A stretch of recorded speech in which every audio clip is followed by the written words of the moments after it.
Olá pessoal, tudo bem? Esse vídeo aqui, a gente vai começar a tratar sobre as decisões do TST sobre o direito coletivo. Achei que era só SDC, mas me enganei, aqui também tem SBDI1, por exemplo. Então, vamos começar, sem mais delongas. Olha, o primeiro julgado aqui da SBDI1, vamos ver sobre o que se trata.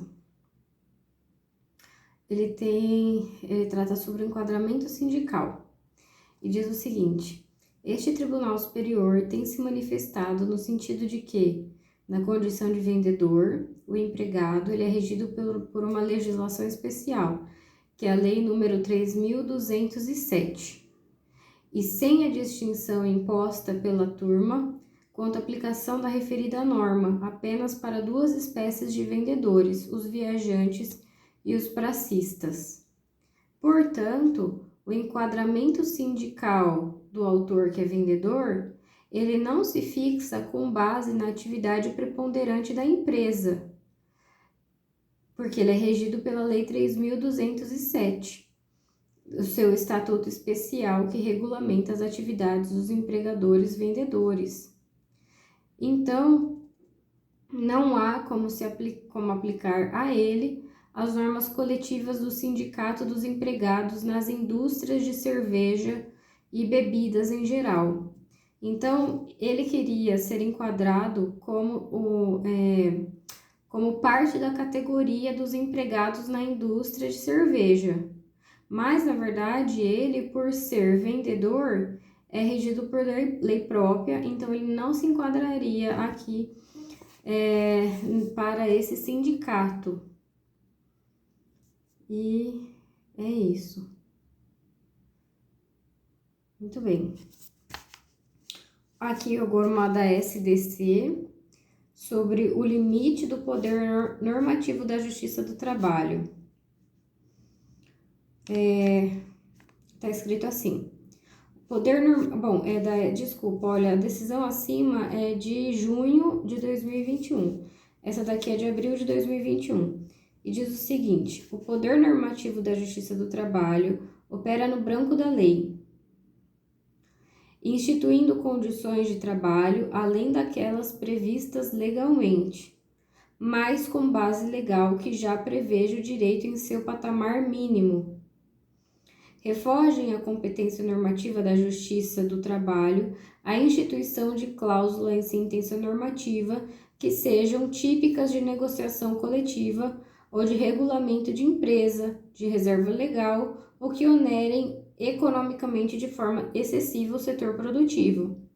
Exceção a tais princípios em face da norma constitucional e a inclusão em sentença normativa de cláusula pré-existente em acordo com a convenção coletiva do trabalho, por se tratar de garantia já admitida pelo setor patronal no período imediatamente anterior. Esse caso aqui, eu não sei vocês em qual fase do estudo vocês estão, mas para mim, poder normativo e direito coletivo sempre foi uma área muito nebulosa, muito obscura, foge bastante assim do meu contato.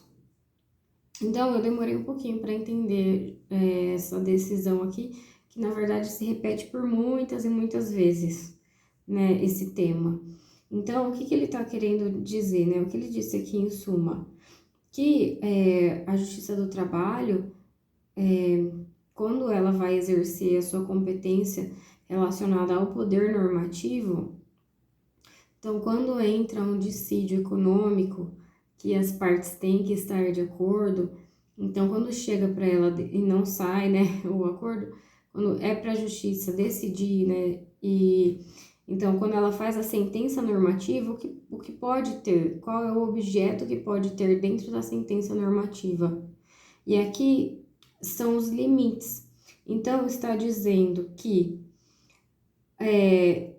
o poder da Justiça do Trabalho normativo, ele só vai instituir as condições que estão em lei em patamar acima. Então, vamos supor, se a lei diz que o mínimo de hora extra é 50%, está previsto em lei, tem um mínimo. Então, o poder normativo pode prever ali um patamar um pouquinho maior. E aqui continua, tá falando que não pode, refoge a competência, instituir cláusulas que sejam típicas de negociação coletiva. Por exemplo, garantia de emprego. Então, que não está prevista em lei, né? Então, eu vou estabelecer uma nova garantia de emprego que não existe. Então, ele não poderia, isso aqui estaria fora da sua competência. Também algo que é de competência da reserva legal, algo que onere de forma excessiva, então isso não poderia. Então, só pode atuar, fala aqui no branco da lei e condições além daquelas legalmente previstas. Isso é a regra, aí vem uma exceção. Exceção ocorre quando inclui uma cláusula que já existia antes em um acordo ou convenção coletiva, porque era uma garantia que já foi admitida pelo setor patronal. Então, é isso.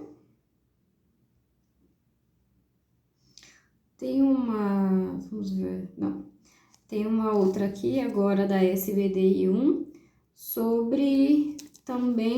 seria sobre o enquadramento qual seria a categoria. Aqui a dúvida é se um soldador de usina de açúcar, então ele trabalha como soldador e que aparentemente não é uma atividade tipicamente rural, mas ele trabalha numa usina de cana-de-açúcar. Aqui a dúvida é se ele é urbano ou rural. Vamos ver o que está escrito aqui.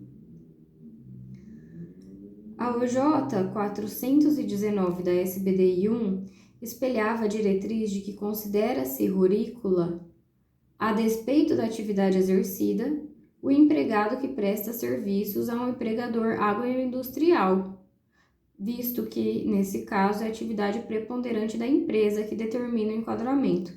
Então, para a OJ 419, não importava a atividade, então não importa se é soldador, se é motorista ou se mexe direto com a terra, isso não importa. O que importa era a empresa ser a agroindustrial. Então, a atividade preponderante é da empresa que iria dizer o seu enquadramento. Mas, continua aqui, esse verbete foi cancelado. Essa J aqui foi cancelada. E aqui continua. Então, a SBDI vem firmando o seguinte entendimento: de que relevante a análise da função exercida pelo trabalhador, ainda que prestada à empresa rural, que desenvolve atividade agroindustrial para definição do enquadramento como urbano ou rural. Não invalida o critério da atividade preponderante do empregador para o referido enquadramento, analisando-se a circunstância caso a caso. Na hipótese, o reclamante exercia as atribuições de ajudante geral, enquadrando-se como urbano. Então, nesse caso aqui, era como urbano. Foi mencionado o J419, e ainda aqui eu acrescento o artigo 570, parágrafo único, que fala fala do critério da especificidade da categoria, e é permitido sindicalizar-se pelo critério de categorias similares ou conexas. Tem que depois ver mais certinho a relação, né, entre esse artigo e a OJ e o tema, mas já fica então anotado para a gente não se esquecer.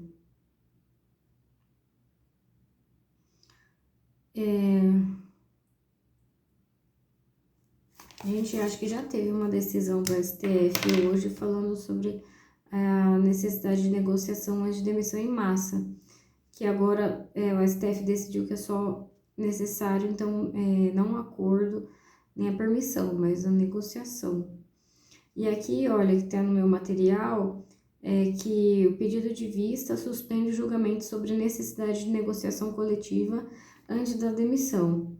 Mas já tem decisão sobre isso, então esse aqui eu vou pular e provavelmente iremos estudar quando formos ver a decisão do STF. Agora aqui a gente tem uma de segunda turma.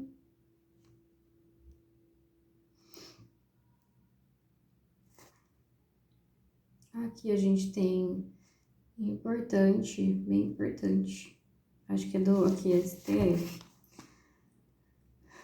Aqui tá, eu tava misturando. Eu tava colocando um pouco do STF aqui junto com o TST. Bom, essa aqui é bem importante. Também acho que pode cair sobre o limite territorial dos efeitos da decisão na ação civil pública, que eu estava ali no artigo 16 da Lei 7347 de 85. Isso aqui foi uma decisão em recurso extraordinário. E aí, então, a dúvida é o seguinte. Não, a dúvida não, eu já vou dar spoiler. É inconstitucional a delimitação dos efeitos da sentença proferida em sede de ação civil pública aos limites da competência territorial de seu órgão prolator. Então, eu vou ler aqui essa parte da decisão. O artigo 16 da lei que nós vimos, a redação desse artigo, ela foi promovida pela Lei 9494. Essa lei aqui foi fruto de uma conversão de uma MP. E essa alteração foi na contramão do avanço da proteção aos direitos meta-individuais e esbarra nos preceitos norteadores da tutela coletiva, bem como nos comandos do amplo acesso à justiça e a isonomia entre os jurisdicionados. Então, aqui, olha, já falou várias informações importantes.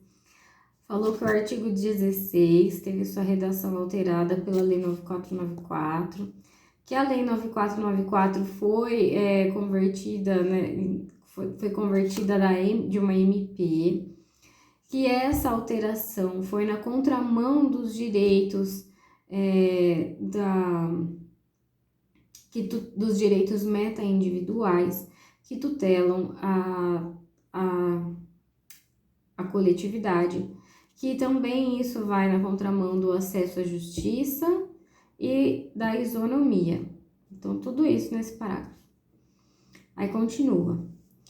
Com efeito, a edição do CDC, cujo artigo 90, somado ao artigo 21 da Lei da Ação Civil Pública, estabeleceu-se a aplicação mútua de ambas as normas, e isso é um microsistema processual. Então, estou falando aqui que a gente, quando envolve a CP, deveria também aplicar o CDC com base no artigo 21 da Lei da CP e do 90 do CDC, e que isso é um microsistema processual. Continua. Nesse contexto, a Lei da CP e o CDC seguiram o mesmo padrão de proteção dos direitos meta-individuais e, em respeito à unidade da Constituição, à máxima efetividade ou eficiência, à justeza ou conformidade funcional, não é possível compatibilizar a indevida restrição criada pelo artigo 16 com os princípios da igualdade e da eficiência. Então, esses termos aqui são muito também importantes, principalmente para o MPT. Sempre eu via como no espelho de resposta de segunda fase as expressões seguintes: unidade da Constituição, máxima efetividade ou eficiência, justeza ou conformidade funcional. Depois, a definição do juízo competente para o processamento de ACP, cuja sentença tenha projeção regional ou nacional, deve observar o disposto no artigo 93. Então, para observar qual seria o juízo competente, eles falam aqui do artigo 93, item 2. Mas, isso aqui é o STF, né? É o voto do STF. Mas, para a área trabalhista, nós temos uma OJ específica da SBDI, acho que 2, cento e pouco, OJ cento e pouco, que fala também para definir a competência da Justiça do Trabalho. Então, acredito que seja importante, se vier uma questão, mencionar o J e aqui o artigo 93, item 2. Aí, continuando com a declaração de inconstitucionalidade da atual redação do artigo 16, deve-se impedir a escolha de juízos aleatórios para o processo e julgamento. Desse modo, em se tratando de ACP com abrangência nacional ou regional, sua propositura deve ocorrer no foro ou na circunscrição judiciária da capital de estado ou no Distrito Federal. Se for nacional ou regional, aí está falando para a propositura ocorrer na capital ou no Distrito Federal. Mas se tratando de alcance geograficamente superior a um estado, a opção por capital de estado deve contemplar uma que esteja situada na região atingida. E o juiz competente, nos termos do artigo 2º da Lei da CP e do artigo 93, que primeiro conhecer da matéria, ficará prevento. Então, quem primeiro conhece, fica prevento. E a aplicação dessas normas torna possível definir que o juiz competente, inclusive para ações cuja decisão tem efeito regional ou nacional. Tudo bem. Aqui repete. E aqui repete mais uma vez, falando que é inconstitucional o artigo 16. E reconhece a aplicação de efeito repristinatório à redação original. Nossa, bem importante. E aqui eu só vou ler como ficou a tese desse julgamento.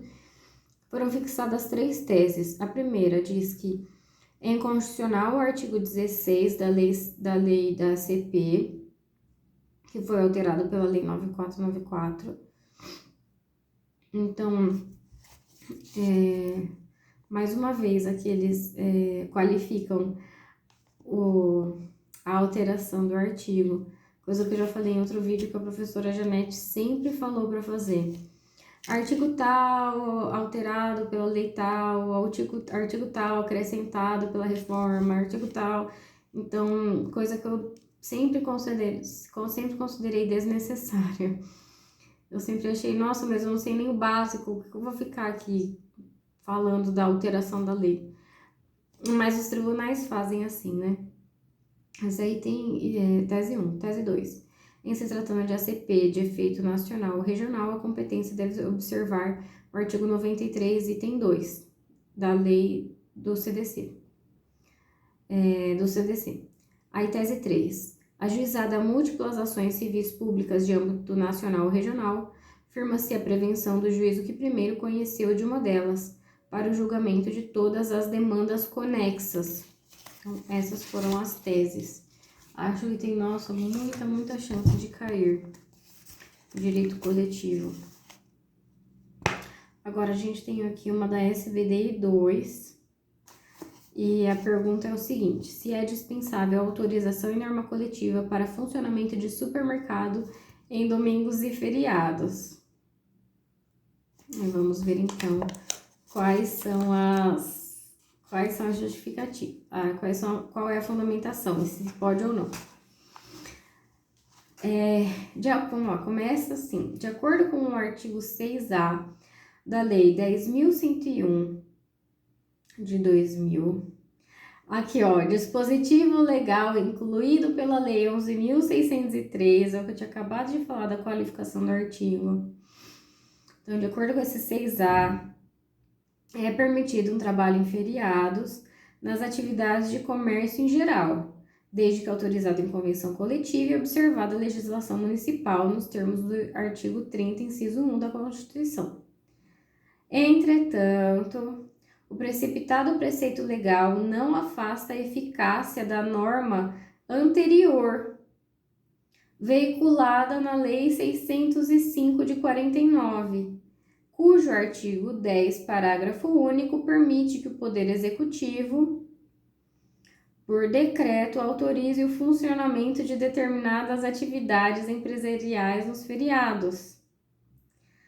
E ao regulamentar a Lei 605, o Decreto 27.048 especificou os segmentos empresariais em que se permite o trabalho de empregados nos feriados. Por exemplo, feiras livres e mercados. Mais recentemente, um outro decreto, o decreto 9.127, alterou a redação daquele decreto acima mencionado, 27.048, autorizando o trabalho em dias de repouso, também em feira livre, mercado, hipermercado e etc. Inclusive o transporte dessas mercadorias. Então, é indispensável a autorização em convenção coletiva, o que não sucede em relação a vários outros segmentos empresariais enumerados no decreto que regulamenta a Lei 6.605, entre os quais os supermercados, em que prescinde da negociação coletiva, porque é suficiente a autorização do Poder Executivo. Cabe lembrar que os critérios cronológico, hierárquico e especificidade foram consagrados com o objetivo de suprir situações de colisão entre regras, a partir da noção de que o direito, enquanto sistema, não tolera antinomias entre as suas prescrições.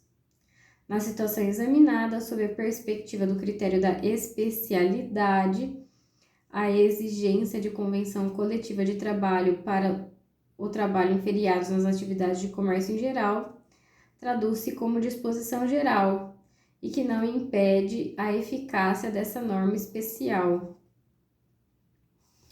Nossa, gente, eu achei muito legal esse julgado, porque a gente já viu, não sei em qual ponto mas comentando aqui desses 6A que precisaria, assim, desses dois requisitos, né, da negociação e da lei municipal.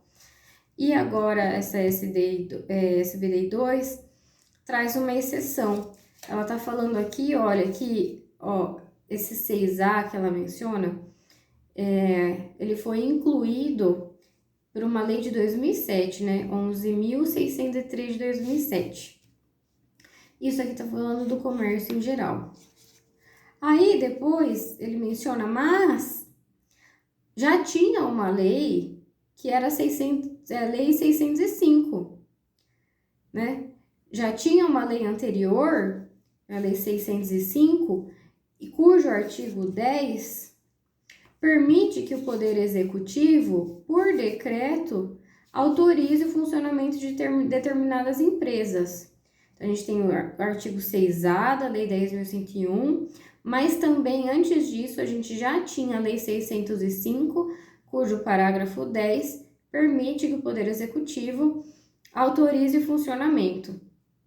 E aqui menciona-se que um decreto 27.048, ele permitiu, então, o trabalho em mercados, depois que esse decreto foi alterado por outro que também permite.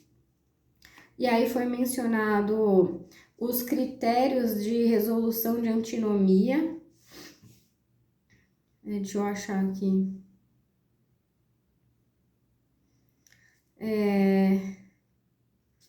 Aqui, os critérios cronológico, hierárquico e especializado foram consagrados com o objetivo de suprir situação de colisão, porque o sistema não tolera antinomias.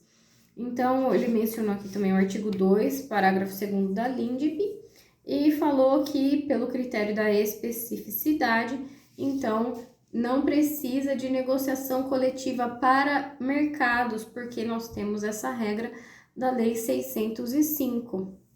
Muito legal, muito bacana. Agora, o próximo isso aqui, desculpa, que eu li, ó, é da SBDI 2 de agosto de 2021. E agora a gente vai ver uma decisão da SDC de junho de 2021. E aqui eu grifei coloquei um importante, ó, só pra deixar, ó, coloquei um monte de setinha, escrevi importante. Vamos ver então o que que é. Qual a forma de realizar o pedido de... Ai, Jesus! Qual a forma de realizar o pedido de efeito suspensivo em recurso ordinário que ataca a decisão normativa emanada de corte regional? Eu já não entendi nada. Eu vou ler bem devagar para ver se vai. Compete exclusivamente ao presidente do TST a apreciação de pedido de efeito suspensivo a recurso interposto contra a decisão normativa emanada de corte regional. Então, tem uma decisão normativa de corte regional. Em face dessa decisão, eu quero pedir o efeito suspensivo dela. E para quem eu peço? Então, eu peço para o presidente do TST, porque compete exclusivamente a ele. E isso aqui tá lá na Lei 10.192, artigo 14. Aí continua. A postulação deve ser apresentada em procedimento específico, separadamente do recurso ordinário. E aí continua. Quando a greve é provocada pelo descumprimento de obrigação prevista no instrumento normativo negociado, como no caso dos autos, prevalece nesta Corte o entendimento no sentido de admitir que os trabalhadores paralisem suas atividades, mesmo sem o cumprimento dos requisitos formais da Lei 7783. Então, se existe um instrumento normativo e a empresa não está cumprindo, os trabalhadores podem entrar em greve e sequer precisam observar os requisitos da Lei 7783. Depois. Acho que é isso aqui que eu quis dizer. O importante tá para os dois, mas honestamente eu gostei mais dessa última parte. Acho que é o que eu entendi mais. Bom, próxima decisão também aqui, ó, da SDC. E agora de agosto de 2021. E diz o seguinte. Sobre se cabe à Justiça do Trabalho estabelecer norma atinente ao pagamento de participação nos lucros e resultados. Então, porque a Constituição tem lá no artigo 7º, acredito, que um inciso falando, não tá aqui. Mas assim, pensando que o termo PLR está previsto em lei, mas está na competência do Poder Normativo da Justiça do Trabalho destrinchar como será feito esse PLR, né, uma vez que ele só pode, o Poder Normativo, ou só repete norma que já tinha em negociação coletiva, ou se ele atua com base naquele mínimo legal já previsto. Então, vamos ver em relação ao PLR. A jurisprudência destas SDC segue no sentido de que não cabe à Justiça do Trabalho estabelecer normas atinentes ao pagamento da PLR, nos termos do artigo 2º da Lei 10.101, que dispõe dever ser a parcela objeto de negociação entre empresa e seus empregados, estabelecida de comum acordo mediante comissão paritária escolhida pelas partes ou convenção. Então, assim, o artigo 2º da lei fala que a PLR, então, só vai ser estipulada entre a negociação entre a empresa e os funcionários ou entre uma convenção e acordo coletivo. Muito bem. Agora aqui a gente tem também SDC. Quais normas podem ser fixadas por sentença coletiva? Isso nós já vimos. Artigo turma 2ª, 6ª turma. SDC aqui. Qual a consequência pelo descumprimento do artigo 614? 614, ele fala assim: os sindicatos convenentes ou as empresas acordantes promoverão, dentro de 8 dias da assinatura da convenção ou do acordo, o depósito de uma via do mesmo. Um depósito no Departamento Nacional do Trabalho. Vamos lá.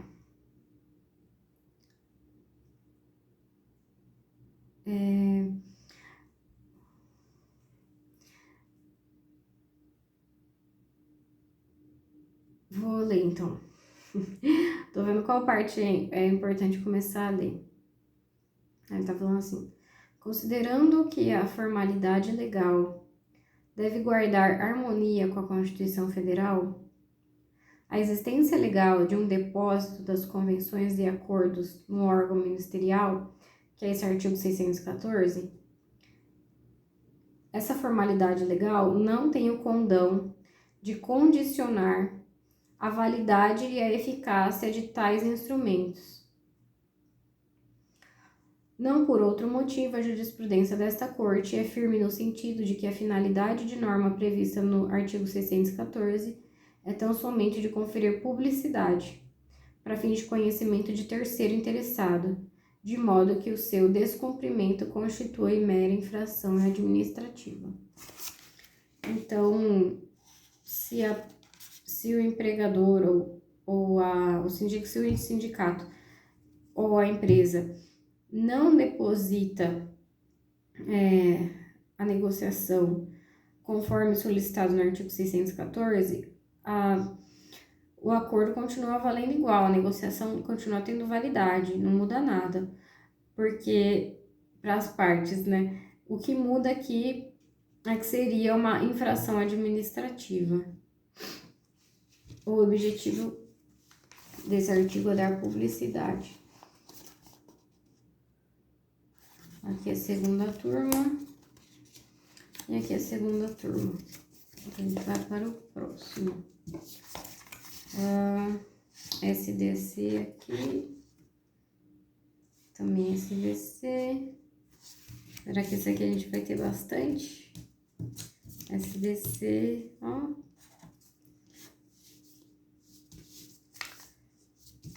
SDC e SDC. Todas as decisões aqui desse eu ia falar desse papel, enfim, dessa minha colinha são da SDC. Bom, então vamos ver. A primeira pergunta, o primeiro tema dessa folha, dessa colinha, é qual é a controvérsia sobre o descumprimento das cotas de aprendizes e deficientes. Se essa discussão, se ela tem assento constitucional. Vamos ver.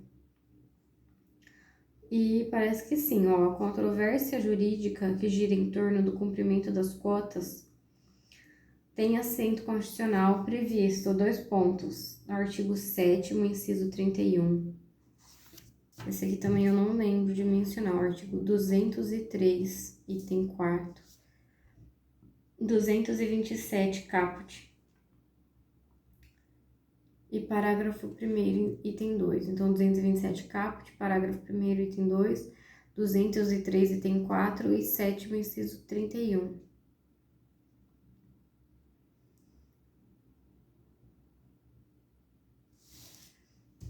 Continuando, constata-se que a cláusula que eles estão analisando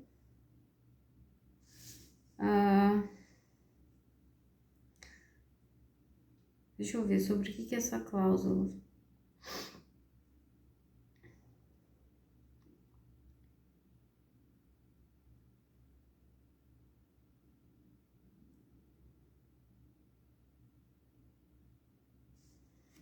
Aqui eu não grifei, mas tem tanta coisa importante aqui que eu tô vendo. Eu estou falando do artigo 611b, inciso 26, artigo 424 a 433 da CLT, artigo 611,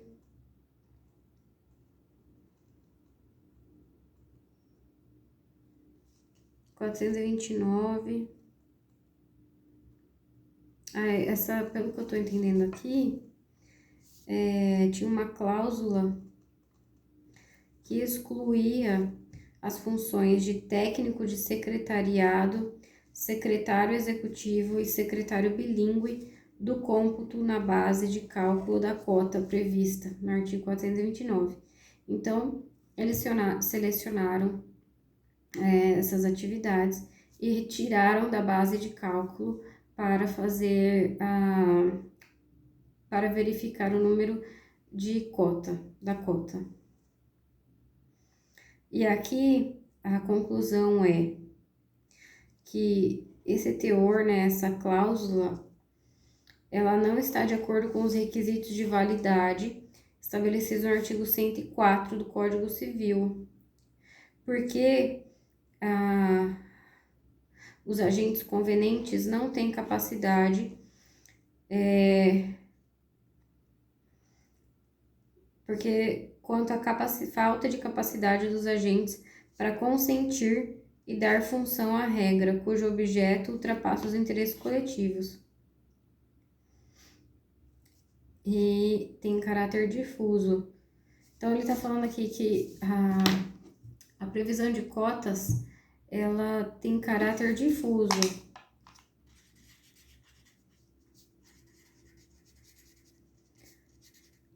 E por isso, as partes não podem dispor sobre ela. Então, a conclusão aqui é que essa cláusula, ela é nula. Declararam a nulidade da cláusula pactuada, essa decisão de junho de 2021. E só para repassar aqui, essa cota, então, tem um teor de direito difuso. Esse tema está previsto constitucionalmente no artigo 7º, inciso 31, artigo 203, item 4, artigo 227, caput, parágrafo 1º e 2º. Além disso, nós temos também, devemos mencionar na questão sobre esse assunto, o artigo 611b, item 26. Também temos os artigos 424 e seguintes da CLT, do 424 a 433. Temos o artigo 611 e também mencionaram, em especial, 429.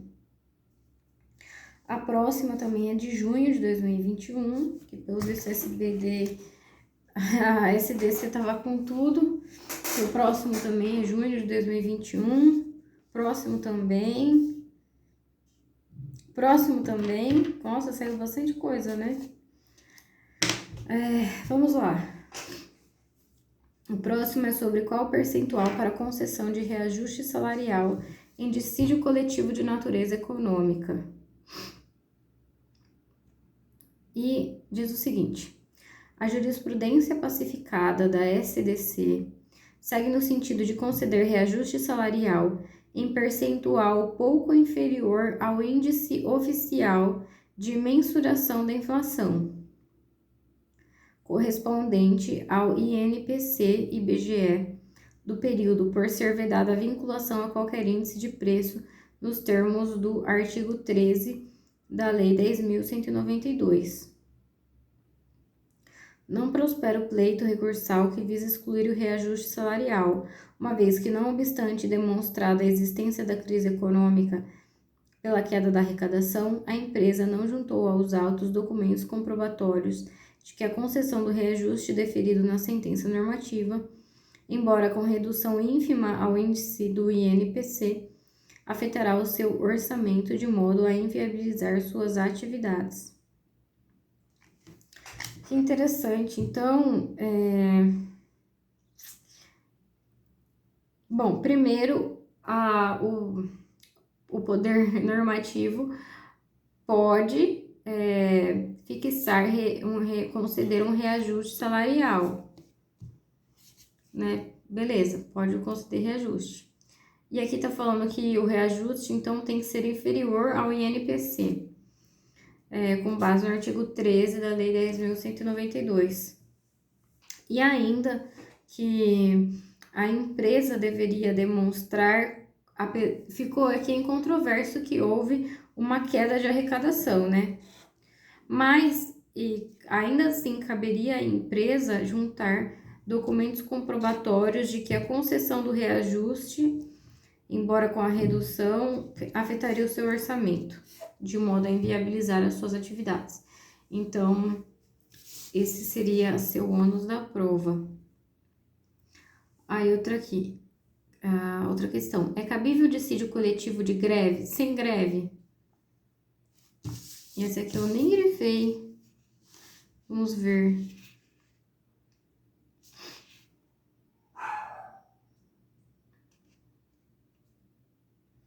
Ó.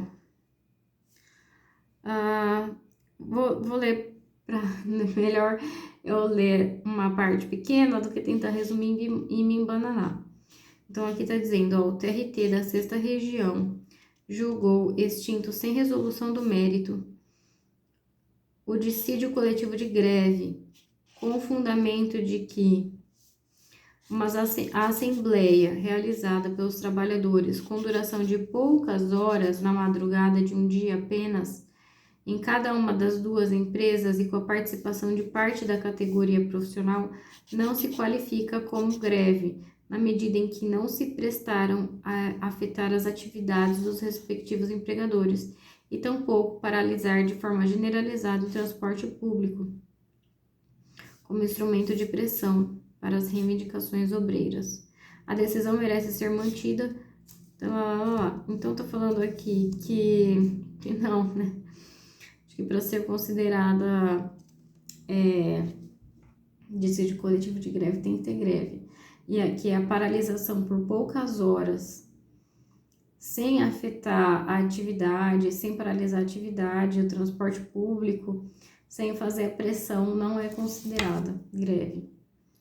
Depois, vamos ver.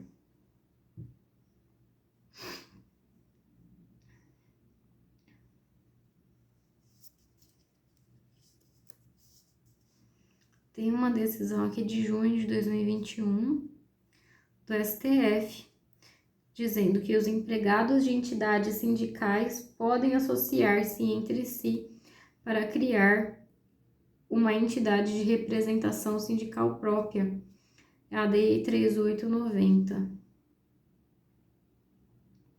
E aqui foi mencionado uma lei 11.295, que garante o direito de sindicalização aos empregados de organismos sindicais. Ainda me destacaram o parágrafo único do artigo 526 e disseram que ele não foi recepcionado pela CF. Motivo pelo qual esse dispositivo já estava tacitamente revogado antes mesmo dessa lei 11.295. Então, para o STF, essa lei é constitucional. Aqui ainda, continuando, o próximo, não fiz aqui o tópico, não tem um tópico, vamos ver sobre o que se trata.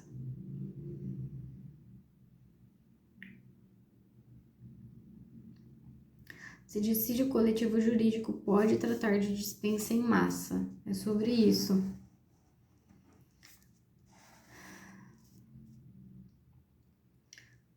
E aqui a relatora é a ministra Kátia Magalhães. Ela fala assim: esta relatora reconhece a adequação da utilização do dissídio coletivo jurídico para tratar de dispensa em massa, de forma especialíssima, com natureza mista, tal como já ocorre com o dissídio coletivo de greve. Entretanto, o Tribunal Pleno, nos autos do RO, cuja relatora foi a ministra Maria Cristina Irigoyen Peduzzi, firmou o entendimento de que, a ministra Kátia entende que pode, e que nesse caso o dissídio coletivo jurídico teria característica mista, assim como tem o dissídio de greve. Mas agora ela vai mencionar aqui o entendimento do Tribunal Pleno. E tá aqui, para o Pleno, o dissídio coletivo não é via adequada para tratar de dispensa coletiva de trabalhadores, já que não há pedido de interpretação de norma autônoma ou heterônoma específica da categoria. Hipótese de dissídio individual para tutelar interesse concreto de trabalhadores. Então, esse aqui é o entendimento à época que a ministra citou em junho de 2021, que deveria ser um dissídio individual. O dissídio coletivo não é adequado, não há pedido de jurídico, né? Porque não há pedido de interpretação de norma autônoma ou heterônoma específica da categoria. Então, seria dissídio individual. Mencionaram também aqui o OJ7 da SDC, que eu não sei o que significa. Parece ser bem importante, né, esse tema. Preciso estudar mais sobre os dissídios, confesso. São também, para mim, um tema bem obscuro. Próximo. Se o acordo superveniente no curso do dissídio coletivo de greve afasta o interesse na declaração da abusividade. Aqui vamos ver. A jurisprudência predominante nesta corte estabelece que o acordo superveniente entabulado entre as partes no curso do dissídio coletivo de greve não elide o interesse de declaração de abusividade ou não, quando esta pretensão for expressamente demonstrada. Então, tem que ter pedido, e nesse caso, ainda que tenha um acordo, pode ser declarado se foi abusivo ou não. Depois aqui a 7ª turma, 4ª turma.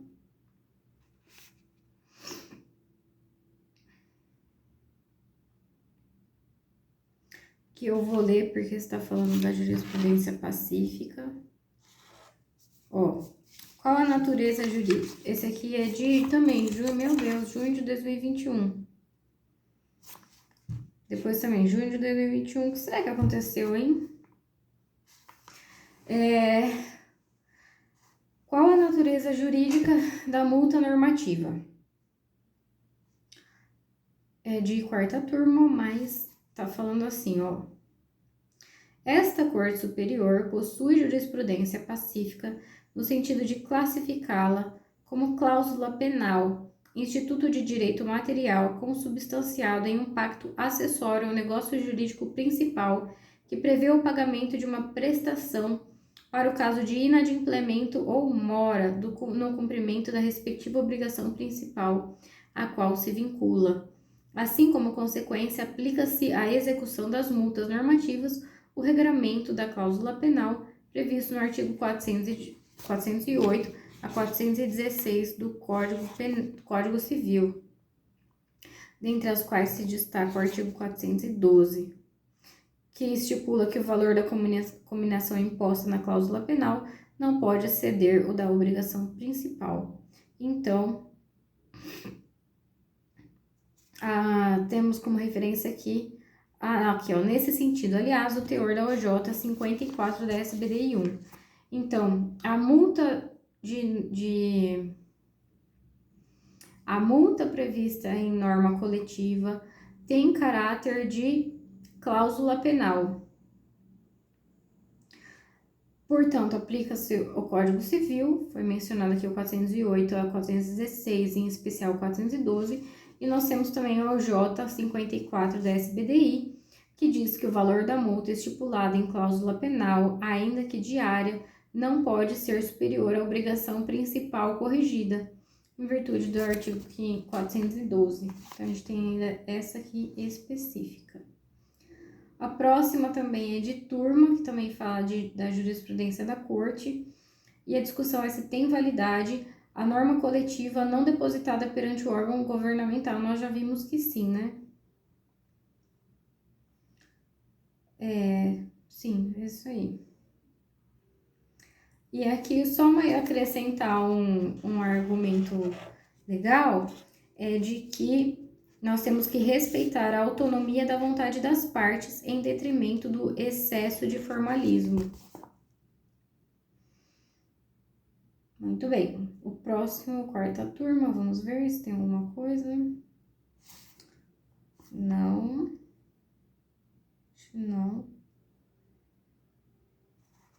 Próximo, SDC. A exigência de comum acordo para o ajuizamento de dissídio coletivo de natureza econômica pode ser afastada em situações de extrema excepcionalidade, como é o caso da pandemia do Covid?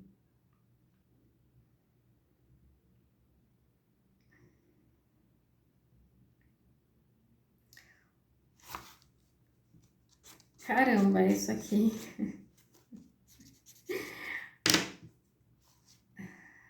Que situação, né?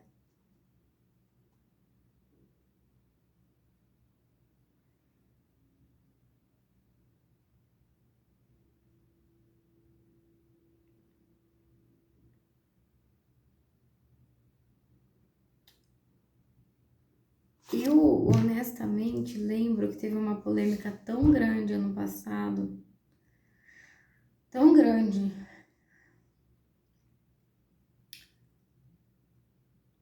que eu estou insegura ainda do que está aqui. Eu acho que foi muito, tem um contexto muito maior, né? A gente tem lá as MPs do Covid, tem depois elas foram transformadas em lei. Acredito que tenha algo lá dizendo sobre isso, mas eu acho que era para negociar normas diretamente, sem o sindicato. Tipo, diminuição de salário e etc. E aqui é sobre ajuizamento de dissídio coletivo sem o comum acordo. Então, realmente, acho que são questões diversas. Mas, de qualquer forma, é bem interessante saber como a SDC decidiu esse tema, né? Bom, então eu vou ler rapidinho aqui uma introdução que não tá grifada, mas eu acho que é importante a gente saber. Esse comum acordo está lá no 114, parágrafo 2º da CF. Com base nesse artigo 114, a jurisprudência uníssona da SDC é no sentido de que o comum acordo é indispensável para instaurar o dissídio coletivo de natureza econômica. Essa exigência é mitigada apenas quanto à forma, pois considera-se suficiente a concordância tácita. Então, você apenas mitiga a forma porque é necessária a concordância tácita. Continuando, o plenário do STF julgou constitucional esse dispositivo que veio da reforma do judiciário que exige anuência mútua das partes para o ajuizamento de dissídio coletivo, por entender que não há nos dispositivos nenhuma violação de cláusula pétrea. Então, além disso, o plenário do STF decidiu que ele é constitucional. Agora vamos ver caso concreto.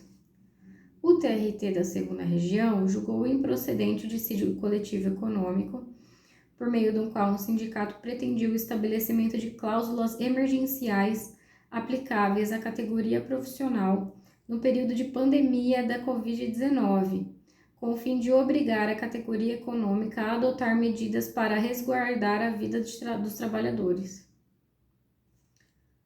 Então, julgou improcedente esse dissídio, perante o qual o sindicato pretendia estabelecer cláusulas emergenciais. Contudo, embora o regional tenha rejeitado a preliminar alusiva à ausência de comum acordo, arrimado na tese majoritária de que, em situação de extrema excepcionalidade, como é o caso da pandemia, os aspectos formais não podem prevalecer, então o regional tinha rejeitado essa preliminar de comum acordo. Ele julgou improcedente, né? Tá falando aqui, ó. Julgou improcedente. Ele, então, analisou o mérito, porque ele passou por essa preliminar e rejeitou a preliminar. E por quê? Porque ele disse que em situações de extrema excepcionalidade não prevalece a formalidade. Mas fato é que o suscitado também arguiu em tópico próprio a existência desse óbice processual, ou seja, ele falou que ele não queria, que ele não, porque tá falando aqui, ó, que a gente pode flexibilizar o comum acordo contanto que tenha concordância tácita. E nesse caso aqui não houve concordância tácita. E a conclusão é de que, assim, não excepcionando a carta política, senão a hipótese de greve para a apreciação de dissídio coletivo independente do comum acordo, o processo deve ser extinto sem resolução do mérito por ausência de pressuposto de constituição e de desenvolvimento válido do processo. Então, aqui, mesmo no momento de pandemia, para a SDC é sim necessário ter, e além disso a gente viu que já foi declarado esse requisito, já foi declarado constitucional pelo STF. Vamos ver o próximo. Oitava turma. Sexta turma. Bom, agora já quase 1 hora. Então, essa é a primeira parte. E agora a gente, acho que tem mais, acho que vai dar 3 partes, 3 ou 4. Até então, daqui a pouco.